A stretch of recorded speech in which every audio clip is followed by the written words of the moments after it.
Hello friends, तो आइए इस वीडियो में जो है हम लोग भारत स्किल का जो फीडर ट्रेड का ऑब्जेक्टिव क्वेश्चन है उसका यहाँ पर जो है हम लोग डिस्कशन करने जा रहे हैं। तो चलिए हम लोग देखते हैं कि इसका पहला क्वेश्चन क्या आया हुआ है। यहाँ पर देखिए,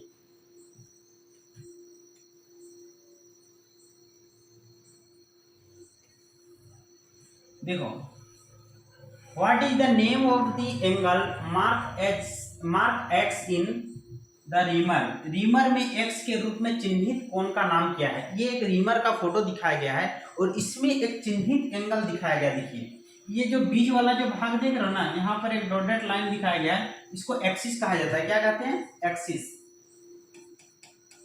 एक्सिस कहते हैं। और इसके देखिए, इसके टीथ के साथ एक यहाँ पर दिखाया गया है एक एंगल, इसके बीच में जो एंगल बना है इसको क्या कहा जाता है, पूछ रहा है। और ये जो एंगल आप देख रहे हो इसको कहा जाता है हेलिक्स एंगल। क्या कहते हैं इसको? हेलिक्स एंगल, याद रखिएगा, हेलिक्स एंगल। कौन सा एंगल कहते हैं? Helix angle. यहाँ पर देखिए ऑप्शन नंबर इसका कौन सा हो जाएगा? सी नंबर। नेक्स्ट है,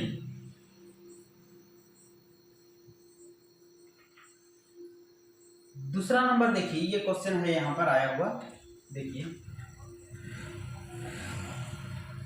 what is the name of the process of finishing the drill hole. Drill hole किए गए छेद को फिनिश करने की प्रक्रिया का नाम क्या है। तो जहां पर हम लोग ड्रिल होल के जो छेद होते हैं उसको फिनिश करने की प्रक्रिया का नाम क्या है, पूछ रहा है। तो ड्रिल होल को हम लोग फिनिशिंग करते हैं रीमर के द्वारा। किसके द्वारा करते हैं? रीमर के। तो उस फिनिशिंग प्रोसेस का नाम पूछ रहा है। तो यहाँ देखिए, रीमिंग, कौन सा प्रोसेस करते हैं उसको? रीमिंग कहते हैं। यानी रीमर से जो हम लोग फिनिशिंग करते हैं उसको क्या क्या कहा जाता है? तो रीमिंग कहा जाता है। नेक्स्ट है,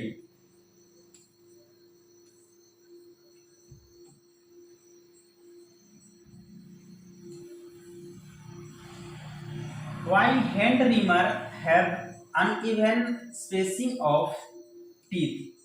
क्यों हैंड रीमर के दांतों में असमान अंतराल होता है। हैंड रीमर को देखोगे ना तो इसमें क्या होता है, प्रत्येक दांत के बीच में जो है असमान अंतराल होता है, एक के बाद एक जो होती है ना वो कम ज्यादा करके आता है। तो इस तरह का असमान अंतराल हैंड रीमर में क्यों दिया रहता है, पूछता है। तो ये जो कारण है ये आपका चेटरिंग के कारण, रिड्यूस चेटरिंग क्यों दिया रहता है? चेटरिंग नहीं हो या चेटरिंग बहुत कम हो, जिसके कारण से क्या दिया जाता है? अनइवन आपका क्या दिया जाता है, इसमें स्पेसिंग दिया जाता है, यानी असमान अंतराल दिया जाता है। क्या वजह है इसके पीछे पूछेगा तो रिड्यूस चेटरिंग, यानी चेटरिंग को कम करने के लिए दिया जाता है। नेक्स्ट है, देखिए नेक्स्ट क्वेश्चन आया है, आप समझिए इस क्वेश्चन को। What is the purpose of clearance angle in twist drill. Twist drill में क्लियरेंस एंगल का उद्देश्य क्या है। तो किसी भी टूल्स में हम लोग क्लियरेंस एंगल क्यों देते हैं, या ट्विस्ट ड्रिल में क्लियरेंस एंगल क्यों दिया जाता है, इसको समझिए। ताकि देखिए यहाँ पर क्या होता है, ये जो है साइड वाला जो है क्षेत्र वो ना घिसे। तो यहाँ पर देखिए, prevent friction of drill behind the cutting edge, यानी कटिंग एज का जो पीछे वाला जो साइड है, यानी ड्रिल के किनारे के घर्षण को रोकें। ड्रिल का जो किनारा वाला जो क्षेत्र है ना, तो वहां पर घर्षण ना हो। वहां घर्षण होगा तो फिर आपका क्या होगा, दिक्कतें आनी शुरू हो जाएगी।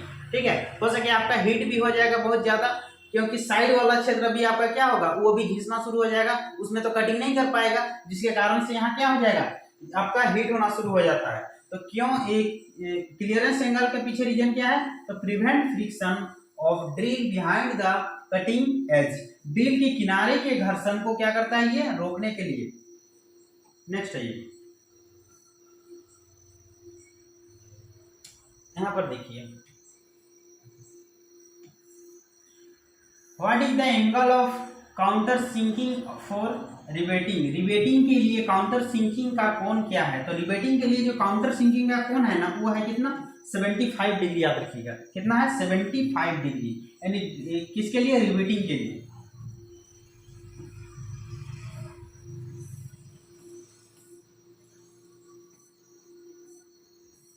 चलिए देखो 6 नंबर का क्वेश्चन देखिए,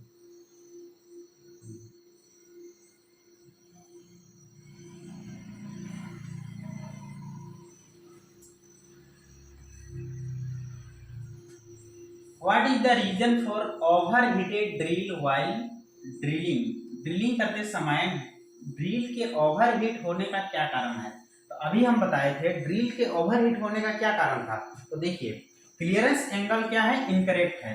क्लियरेंस एंगल यदि आपका इनकरेक्ट रहेगा तो इसमें क्या होगा, ड्रिल का ओवरहीट होने का चांस बनता है। क्यों चांस बनता है, क्योंकि वो जो है उसका किनारा सब क्या होता है, वो घिसना शुरू होता है। जब घिसना शुरू हो जाएगा तो वहां पर क्या होती है, हीट जनरेट हो जाती है। तो यहाँ पर क्या है, clearance angle is incorrect.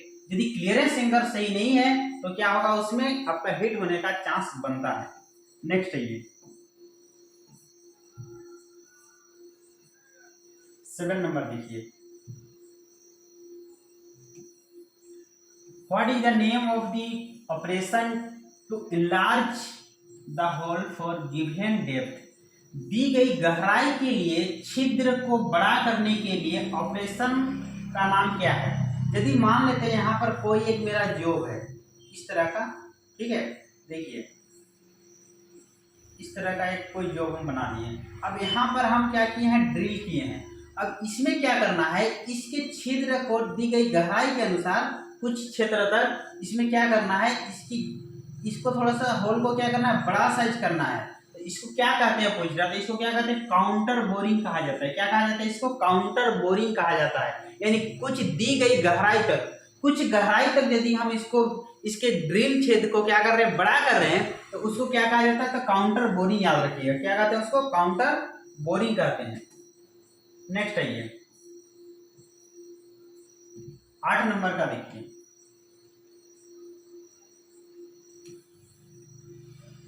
What will happen if the clearance angle of drill is more? यदि ड्रिल का क्लियरेंस एंगल अधिक है तो क्या हो। ड्रिल का क्लियरेंस एंगल यदि मान लेते हैं अधिक है, क्लियरेंस एंगल समझिए यहाँ पर इस तरह का, यदि मान लेते हैं ड्रिल इस तरह से आपका बना हुआ रहता है, देखिए ऐसे इसका क्लियरेंस एंगल, यहाँ देखिए ये पॉइंट है और इसके साथ यहाँ पर जो एक एंगल बनता है, ये इधर साइड ड्रिल हम ले लिए, ठीक है। अब ये जो होती है, ये क्या होती है, क्लियरेंस एंगल होता है। यदि ये क्लियरेंस एंगल को हम अधिक कर दें, मतलब ड्रिल का जो इस तरह का आपका कंडीशन देखा जाए, तो यहाँ पर क्या होगा, देखिए इस तरह से यहाँ पर इसका एंगल बनेगा। तो इससे क्या होगा, इसका जो पॉइंट जो है ये क्या हो जाएगा, कमजोर हो जाएगा ना। हाँ, तो इसका यहाँ पर राइट आंसर क्या हो जाएगा भाई, तो कटिंग एज क्या होगा, विल बिकम वीक। यानी कटिंग एज क्या हो जाएगा, कमजोर हो जाएगा। Cutting edge will become weak, यानी कटिंग एज क्या हो जाएगा, इसमें कमजोर हो जाएगा, ठीक है। यदि क्लियरेंस एंगल को बढ़ा दिया जाए तो कटिंग एज उसमें क्या होगा, तो कमजोर हो जाएगा। नेक्स्ट है ये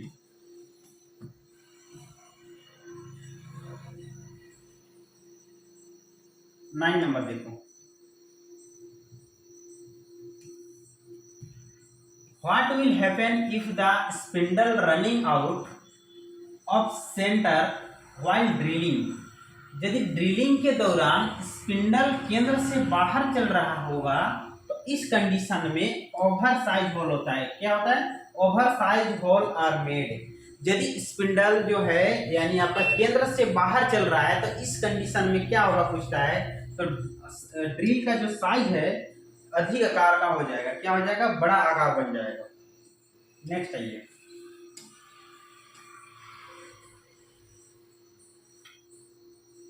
10 नंबर का देखिए, ये फोटो देख के आपको इसमें पहचान करना है। ये जो फोटो है ये एक्स के रूप में जो भाग यहाँ पर आपको इंडिकेट कर रहा है, तो इसको हम लोग क्या कहते हैं, देखिए ये जो भाग है ना यहाँ पर एक्स जो दिखा रहा है, इसको पीच कहा जाता है। पीच कहते हैं, क्या कहते हैं इसको, पीच। ये कहीं कहीं आपका जो है इसका डिफिनेशन इस तरह से देखने को मिलेगा।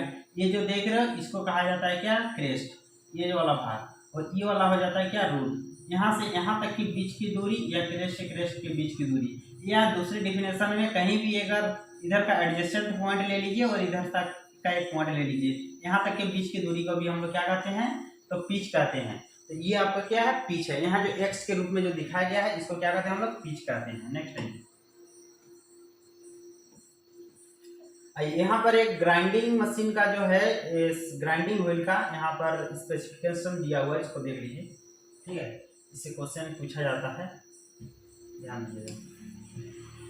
What A represent in grinding wheel specification 32A46H8V।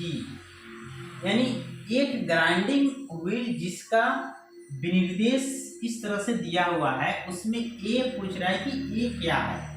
तो यहाँ देखिए हम आपको बता दे रहे, ध्यान दीजिएगा कितना है 32 A 48 सॉरी 46 H 8 और ए क्या है B।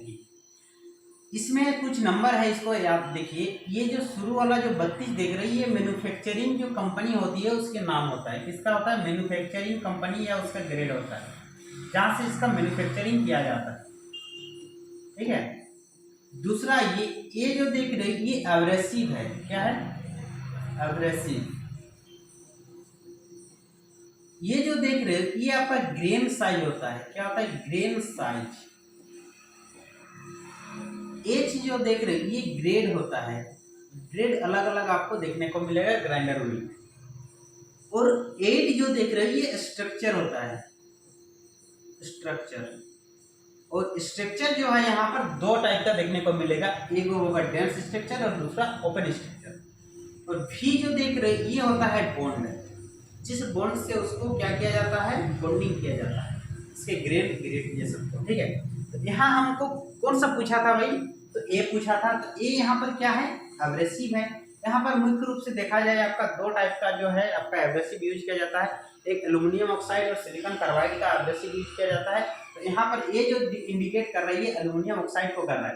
तो यहाँ पर देखिए तो ए किसको कर रहा है? तो एब्रेसिव को। यहाँ देखिए टाइप ऑफ एब्रेसिव, यानी ये कौन सा आंसर हो जाएगा? तो डी नंबर। नेक्स्ट आइए आगे बढ़ते हैं। 12 नंबर का देखिए,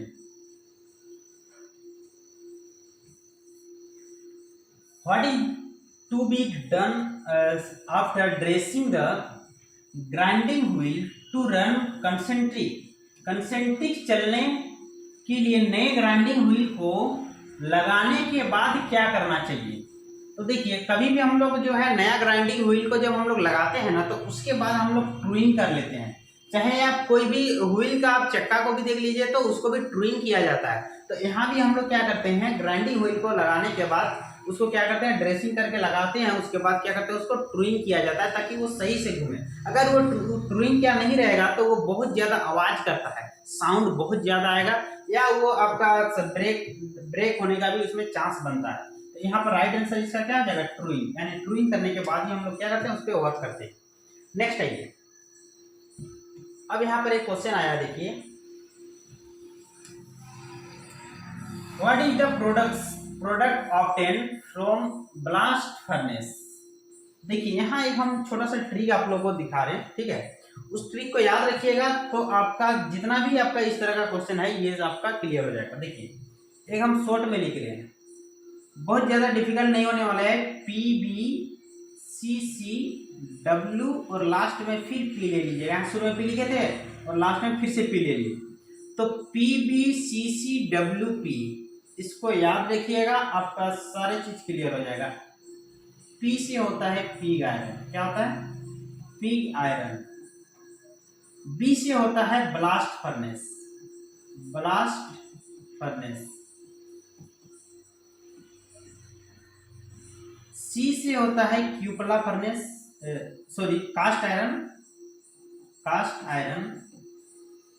और सी से ही होता है क्यूपला फर्नेस। Cupola furnace. और डब्ल्यू से होता है wrought iron. ROUGST wrought iron.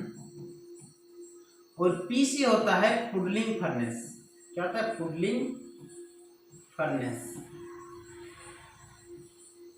इसको याद रखिएगा।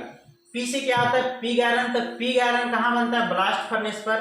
सी से कास्ट आयरन। कास्ट से क्या? क्यूपला फर्नेस। WP रोट आयरन किसमें बनता है? तो पुडलिंग फर्नेस पर। इस तरह का एक एग्जाम में क्वेश्चन आता है, तो ये आप इस ट्रिक से आप इसको पकड़ सकते हो। तो यहाँ पर किस चीज का बात हो रहा था? Blast furnace. तो ब्लास्ट फर्नेस से कौन सा बनता है? Pig iron. चलिए नेक्स्ट आगे बढ़ते हैं। देखिए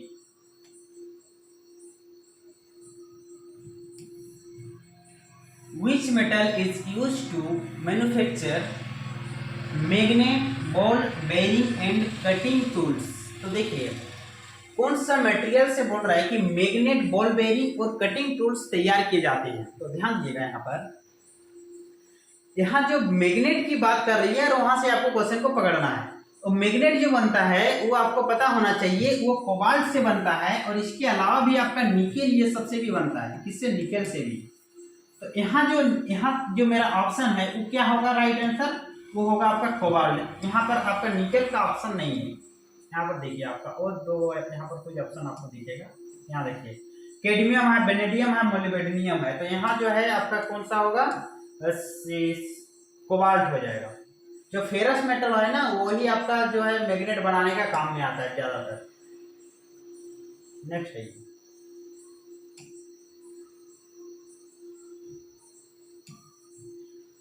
how much copper content in pyrite ore. Pyrite ore में जो है कॉपर कितना मिलता है? तो पाइराइट एक ओर है जहां से कॉपर निकाला जाता है। क्या निकालते हैं हम लोग? कॉपर निकालते हैं। ये पाइराइट जो देख रहे हो ना इसी से कॉपर निकाला जाता है और इससे जो कॉपर निकलता है ये 32% निकलता है। लेकिन यहाँ पर पॉइंट में दिया हुआ है तो इसका राइट आंसर जो होगा यहाँ पर 0.32 हो जाएगा। कितना हो जाएगा? 0.32। यानी कॉपर से अगर आपको पूछेगा कि कितना प्रतिशत जो है यहाँ पर पाइराइट से कॉपर निकाला जाता है तो 32% लिखिएगा और यहाँ पॉइंट में दिया हुआ है जिसके कारण से यहाँ राइट आंसर क्या हो जाएगा? 0.32 हो जाएगा। नेक्स्ट आइए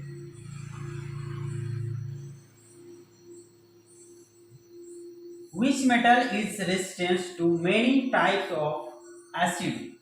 कौन सी धातु कोई प्रकार के अम्लों के लिए प्रतिरोधी है? तो यहाँ पर जो है एसिड से प्रतिरोधी पूछ रहा है। तो एसिड से जो है प्रभावित नहीं होता है वो जो धातु है, एक होता है आपका पीवी। क्या होता है? पीवी। और दूसरा होता है जेडन, जिंक। जिंक और जो पीवी यानी लेड जो देख रहे हो ये जो है एसिड से ये प्रभावित नहीं होता है। किससे प्रभावित नहीं होता है? एसिड से। यही वजह है कि ये दोनों धातु का जो है उपयोग हम लोग बैटरियों में करते हैं। कहाँ पर करते हैं? बैटरियों में किया जाता है, क्योंकि बैटरी में एसिड रहता है और वहां पर जो है लेड और जिंक जैसे धातु का उपयोग किया जाता है। याद रखिएगा। तो इसका राइट आंसर यहाँ पर क्या हो जाएगा? लेड हो जाएगा।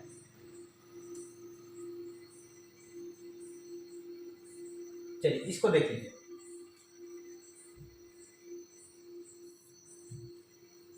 What is the use of telescopic gauge?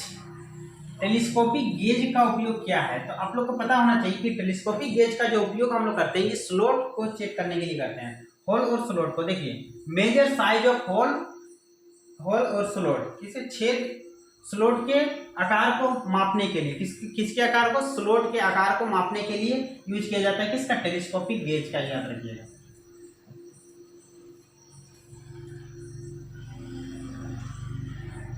आगे और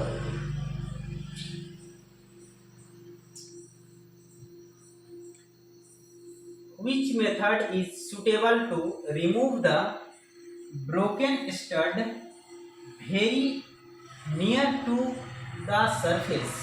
सतह के पास टूटे हुए स्टड को निकालने के लिए कौन सी विधि का उपयोग किया जाता है? तो यहाँ एक विधि आता है जिसका नाम है प्रिक पंच विधि। यानी टूटे हुए स्टड को अगर आपको निकालना है तो एक प्रिक पंच विधि के द्वारा हम लोग इसको क्या करते हैं? निकालते हैं। याद रखिएगा। नेक्स्ट आइए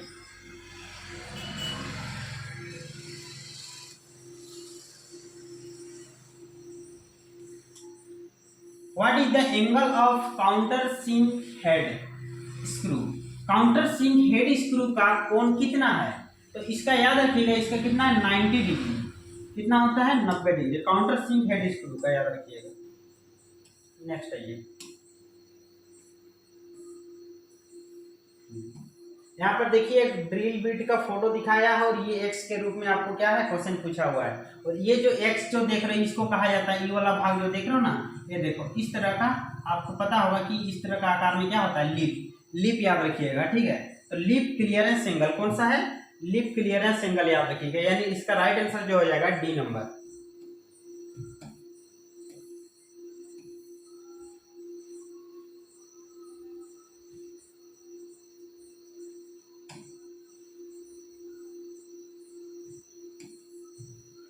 Which angle is determined by the helix angle in drilling bit? Drill beat, drill beat में हेलिक्स कौन से निर्धारित होता है? तो देखिए ड्रिल बीट में जो हेलिक्स एंगल होता है वो रेक एंगल से वो क्या किया जाता है, उसको निर्धारित किया जाता है। यानी रेक एंगल को ही हम लोग क्या कहते हैं, यहाँ पर हेलिक्स एंगल कहते हैं। रेक एंगल और हेलिक्स एंगल जस्ट आपका इक्वली होता है, ठीक है। तो यहाँ देखिए क्या बोल रहे हैं, हेलिक्स एंगल निर्धारित किससे होता है, तो रेक एंगल से याद रखिएगा। किससे होता है, रेक एंगल से।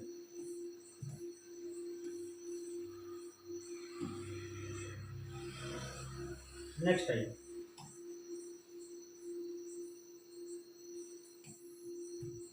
What is the use of reamer. तो रीमर का यूज आपको पता होना चाहिए कि finishing to correct size of the drill hole. यानी ड्रिल होल को फिनिश करने के लिए हम लोग किसका उपयोग करते हैं, तो रीमर का उपयोग करते हैं। ये सिंपल सा है, जब हम यहाँ पर रीमर ही पढ़ा रहे हैं, यानी टॉपिक यही चल रहा है, ज़्यादा इसी का क्वेश्चन आ रहा है। तो रीमर का उपयोग हम लोग क्या करते हैं, तो ड्रिल होल को फिनिश करने के लिए। नेक्स्ट है ये क्वेश्चन देखिए आपका 23 number. What is the purpose of type and twist drill. तो एंड ट्विस्ट ड्रिल का ये पर्पस क्या है, इसका उद्देश्य क्या होता है। तो देखिए ट्विस्ट ड्रिल जो होता है ये 3 टाइप का देखने को मिलता है। एक होता है आपका नॉर्मल होता है, मीडियम और एक हार्ड होता है। तो एन जो है यहाँ पर जो बात कर रही है, नॉर्मल की बात कर रही है।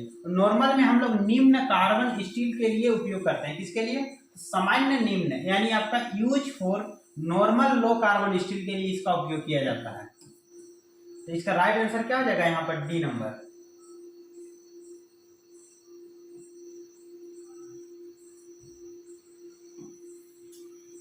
Which reamer will have a long taper lead। इसको याद रखिएगा, कौन सा रीमर में लॉन्ग टेपर लीड होता है।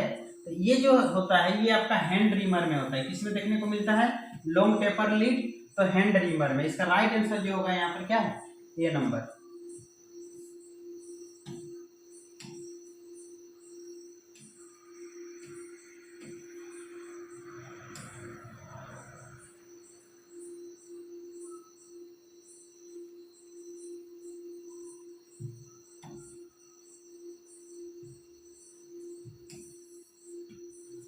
What is the function of pilot in the hand reamer with pilot। Pilot के साथ हैंड रीमर में पायलट का कार्य क्या है। देखिए हैंड रीमर में क्या होता है, एक आगे में पायलट लगा रहता है। पायलट का काम क्या होता है, उसको डायरेक्शन दिखाना कि किधर किधर आपको जाना है। तो पायलट का मतलब क्या होता है, इससे एक्चुअल में आपका ड्राइवर यानी पायलट इस तरह का आपको देखने को मिलता है। तो ड्राइवर का काम क्या होता है, तो यहाँ जो पायलट जो बोल रहे हैं ना, ये आपका एरोप्लेन में पायलट कहा जाता है। उसी तरह से आपका ट्रेन में जाओगे तो क्या असिस्टेंट लोगों पायलट होता है, इस तरह का। तो यहाँ पर देखिए पायलट का यहाँ पर भी उसी तरह से वर्क होता है जैसे सामान्य तौर पे आप देख रहे हो। तो यहाँ पर इसका राइट आंसर जो होगा, रीमर को रीम्ड होने वाली होल के साथ कंसेंट्रिक करने के लिए, यानी रीमर को रीम्ड जहाँ हो रहा है वहां पर क्या करता है, ये कंसेंट्रिक करता है कि यहीं पर आपको वर्क करना है, इधर उधर बाहर साइड में आपको नहीं करना है। ठीक है, तो इसका राइट आंसर क्या हो जाएगा यहाँ पर, D number. Keep reamer concentric with hole to be reamed. तो इसका राइट आंसर यहाँ क्या हो जाएगा, डी नंबर। तो चलिए आज हम लोग यहाँ पर 25 नंबर तक क्वेश्चन देख लिए हैं। फिर नेक्स्ट वीडियो में हम लोग इससे आगे का क्वेश्चन को डिस्कस करेंगे। तब तक के लिए थैंक्स।